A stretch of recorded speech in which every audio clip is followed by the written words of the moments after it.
You do have to keep in mind that this is the very first rendition of her kit as well, and there's a very high chance that she's going to get tweaked like with almost all units in beta, and I'll cover and update you guys when that happens. Live, laugh, love, Fossilors. Hello there, Flip here, and today we have yet another Furina video. What did you expect? And it is a good day to be the Furina guy because my dreams seem to have shifted a bit, and it looks like they decided to make Furina way stronger than she was before, to the detriment of even Wales. So let's look into it, shall we? But before we do that, as always, if at any point during the video you're entertained or informed, make sure to drop a like and even consider subscribing, as I talk on various topics regarding Genshin's meta and I'll try to keep you updated, especially with anything regarding Furina news. So with that, let's talk about her changes, and if you don't know what her base kit does, I recommend watching my other 2 videos about her as they go over that in a decent amount of detail. Starting off with her skill, basically all that happened is that she now consumes more HP when her little guys attack you.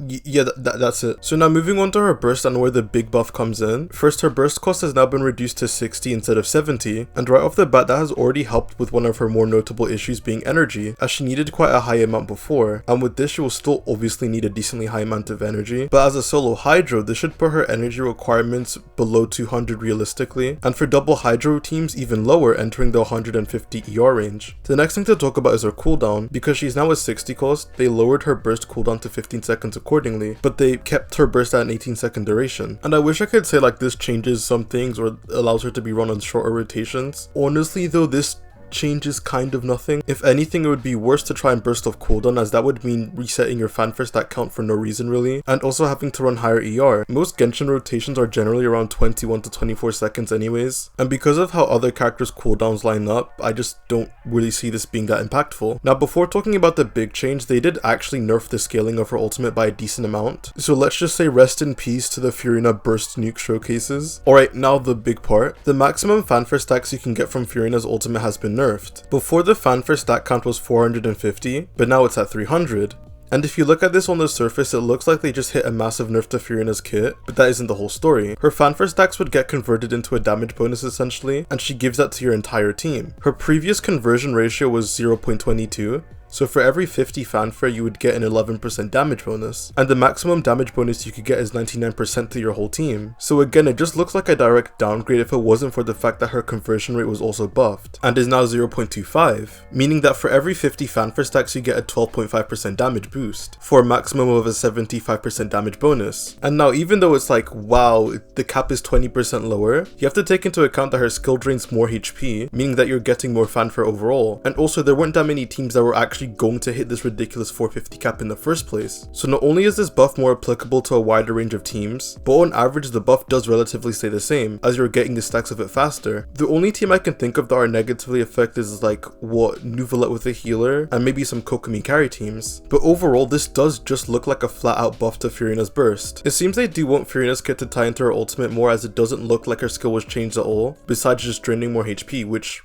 is a buff to her burst. Not gonna lie, I'm not too happy about that because I think her healing mode needs to absolutely be reworked. It is by leaps and bounds the most terrible part of her kit and is just never worth it. Speaking of healing, I did say in my last video that Furina without a healer could work fine, as you could reasonably sustain 2 rotations.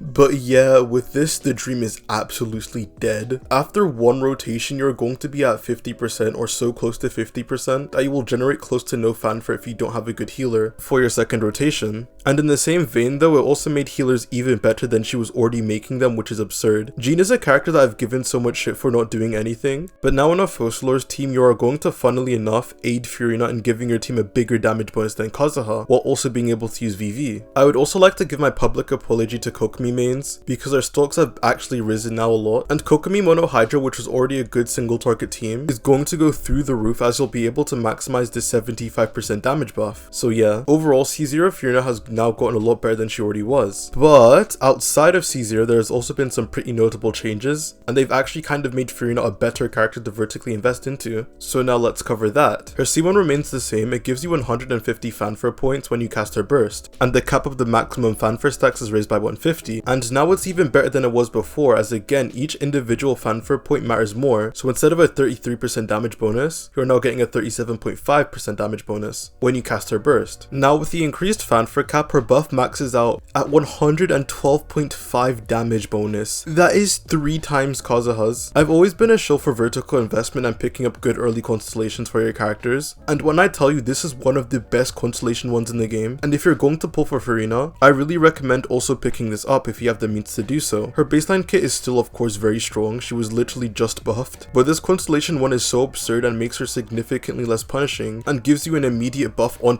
actually better than Kazuha, as it goes to your entire team. With that covered, let's talk about her new C2. What happened is that Hoyoverse actually just took Furina's now old C2 and swapped it with her old C6. So yes, her C6 is now her C2 and vice versa. This has caused a lot of controversy because her old C2 gave you a Hydra infusion, and people wanted to, of course, use this little cutie patootie on field, which you now have to go all the way to C6 for. I was also in the same boat and I wanted to play Furina as a DPS as her normal attack string is just adorable. With that said, I am not complaining in the slightest as her new C2 is broken. You will generate 3 times the fanfare points, so you're going to stack it at an absurd rate, and almost any team is going to be able to hit her cap. Her drain itself is going to be able to hit the cap without any other healer. So yeah, pretty much a consistent 112.5% damage boost to your entire team.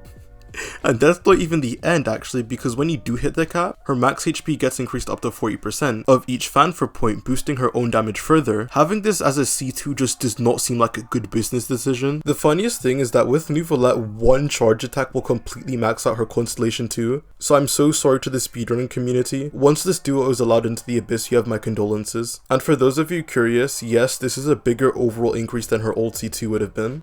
The Bone Marrow baby troglodytes over at r/Furina mains are already having a fucking war with each other over the changes, with people complaining about the C2 change and people defending it because it's a bigger increase. I feel like both sides are kind of justified in what they feel though, as on one hand this is just a better overall constellation, but on the other hand you now have to go to C6 for Furina's infusion, when it was only a C2 before, which was very available, and not only that but her Constellation 2, well Constellation 6 now, wasn't tweaked. So the power of it is actually very low compared to some other Constellation 6s. There's also the complaint that her C2 is kind of just boring gameplay wise, because I mean come on, it is essentially just herder bigger number now. So for those of you who want to use Furina as a on-fielder like me, it's time to build your Candace. The only other notable thing to talk about is that her C3 and C5 were swapped. So her burst talent is now the first one you unlock, which is just kind of okay, whatever, who cares. All in all, I think everyone should be happy with Furina's C0 changes, as it just made her a lot more accessible for more players and teams. To reiterate, her C2 is now actually a better damage increase and is borderline broken, being an early constellation, but at the same time this does mean that you aren't getting a gameplay or playstyle change, which some people view as boring, and now her C6 is completely underpowered, and is most likely going to get buffed. I'm thinking about making a video on what further tweaks they're most likely going to give to Furina to make her a more well-rounded character. And with that, I have nothing else to say, so thank you guys so much for watching. If you enjoyed the video, make sure to like, subscribe, and comment your thoughts on these Furina changes, as I'd love to hear it and respond to almost every single comment. Thanks again for watching, and I'll see you guys on the flip side. Peace.